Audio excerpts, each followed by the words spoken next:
everyone? Hope we're all doing well. Now, we've got to talk about Sean Strickland because I am sick of Sean Strickland when he does this for every single fight. Yeah, guys, on Saturday, we're gonna fight to the fucking death. We're warriors, man. We're gonna fight to the fucking death. We're gonna do this for you guys. And then it's just jab, teep, jab, teep, jab, teep for 25 minutes. But on Saturday, he completely shit the bed and didn't do really any jab, teep, jab, teep. He did fuck all and just got dominated for 5 rounds. Now, usually, I wouldn't have a problem with a fighter gassing up the fans, getting them hyped up for their performance on Saturday night. You know, that's what fighters should do. They should get fans all excited for their fight. But when it's Sean Strickland, it's a false promise, isn't it? He's like, yeah, I'm gonna fight to the death, and then he just doesn't until the last 10 seconds of a fight, and then he goes batshit crazy. And that's about it. That's all you're gonna get from Sean Strickland fights.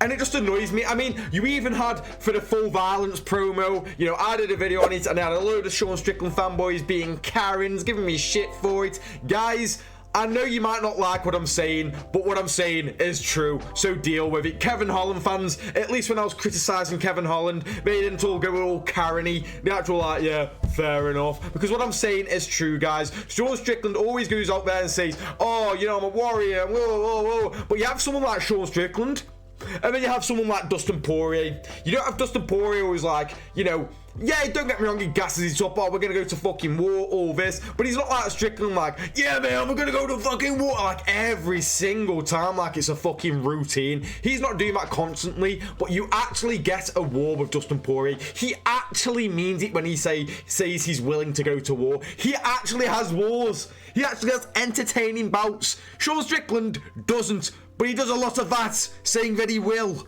There's a big difference between the two, but I don't think I just elaborated on my point. Sean Strickland did like this full violence promo, which I went over in another video, where he's like, Drickus, we need to stand and bang. Don't grapple me, just stand and bang. Let's fight like men. The fight's happened now. Drickus attempted one takedown, got the takedown at like the end of round 3 or 2, and that's the only amount of grappling he did.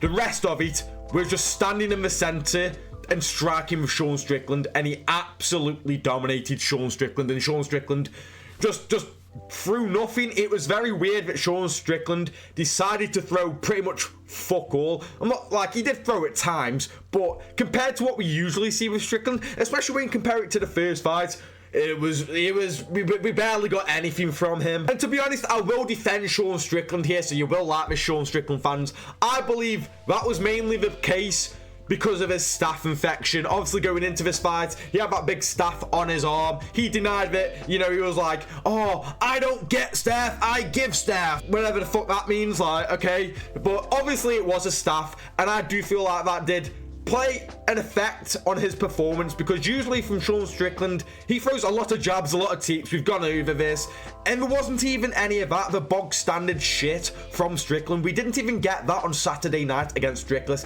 in a rematch. What he lost, a close loss to Strickland. You'd think, oh, you know, he's going to be super motivated to go and get that win, throw it all out there, and he didn't. And I feel like that could have been due to the staph. But even if you had staph and knew that your cardio was shot to bits, why didn't you do what Benoit Saint Denis did? Yes, he lost as well, and yes, he got finished, but at least he went fucking out there and gave it his all. Benoit Saint Denis had a staph infection going into the Dustin Poirier fight, so he goes, you know what, for the first round, I'm just going to fucking give it me all, and if I get caught, I get caught. And he won that round and was, you know, I'm not going to say he was close to finishing Dustin Poirier, but in certain scenarios, maybe he could have. You know, if Sean Strickland went out there and just gave it his all, maybe something different would have happened. And then when it came to the corner advice as well, he just wasn't listening whatsoever. He was being very stubborn. I was like thinking, I bet it's just such a ball ache for Eric to try and get anything through to Sean Strickland. He's not adding anything in, and it was just such a weird performance from Sean Strickland. Again, I think the staph infection affected him. I think he knew, well, I can't go at a certain pace because I got that staph infection. But like, again, we've seen fighters in the past have staph and go on to win fights, and not only that, but again, even if you do lose, at least there's some out there who are willing to go out there and give it the fucking goal. It just seemed like Strickland didn't want to give it his all, which is weird considering it was for a title and it was a rematch where it was very close in the first fight. And what is next for Sean Strickland? I mean, in all fairness, he has plenty of options in my opinion. You got the Adesanya rematch, you got a wild card, a Kamaru Usman rematch. I would love to see that fight. But other options, Robert Whittaker, a rematch between him and Imavov, Caio Borralho. You know, there's a few options in that middleweight division. Maybe the winner of Brendan Allen and Anthony Hernandez. There's many options out there for him. But that's it from me, guys. What do you think about Sean Strickland when he's saying all this stuff about fighting to the death and his performance against Dricus du Plessis? What do you guys think about that from the past weekend? Let me know in the comments. Thank you for watching the video, and I'll see you in the next one.